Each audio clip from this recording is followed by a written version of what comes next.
மக்களே தேங்காய் போட்டிருக்கேன், கருவேப்பிலை போட்டு வறுத்துக்கிட்டு இருக்கேன் மக்களே. அதுக்கு பிறகு நல்ல செவந்த பிறகு கொத்தமல்லி போடணும் மக்களே. கொத்தமல்லியும் கருவேப்பிலையும் போட்டு நல்லா செவக்க வறுக்கணும் மக்களே. வறுக்கும்போது 2 நல்ல மிளகா பொடியும் போட்டு வறுத்து இறக்கணும் மக்களே.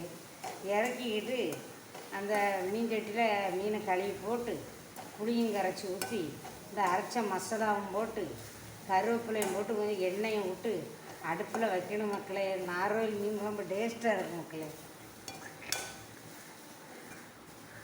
சாப்பிட்டு பார்த்துட்டு அம்மிட்ட சொல்லுங்கள் என்ன மக்களே. மக்களே நான் சொன்னது மாதிரி கொத்தமல்லி பொடி மிளகாத்த பொடியும் போட்டு இந்த பதத்துக்கு வறுத்துட்டேன் மக்களே. இனிமேல் மிக்சியில் போட்டு அரைச்சி கூட்டி வைக்கணும் மக்களே. மக்களே இப்படி தான் அரைக்கணும். மீன் கழுவி வச்சுருக்கேன் மக்களே. மசாலாவை ஊற்ற போகிறோம் மக்களே. ஊற்றிட்டு புளிக்கரைசலை ஊற்றணும் மக்களே. மக்களே சூற மீன் வாங்கி கழுவி வச்சுருக்கேன் மக்களே. அரைச்சி வச்ச மசாலாவை அதில் ஊற்றிருக்கேன் மக்களே. அடுத்தால புளிக்கரைசலை ஊற்ற போகிறோம் மக்களே. ஊற்றி உப்பு போட்டு கூட்டி அடுப்பில் வைக்கணும் மக்களே. வச்சு முடித்த பிறகு அவங்க காட்டுறேன் என்ன மக்களே.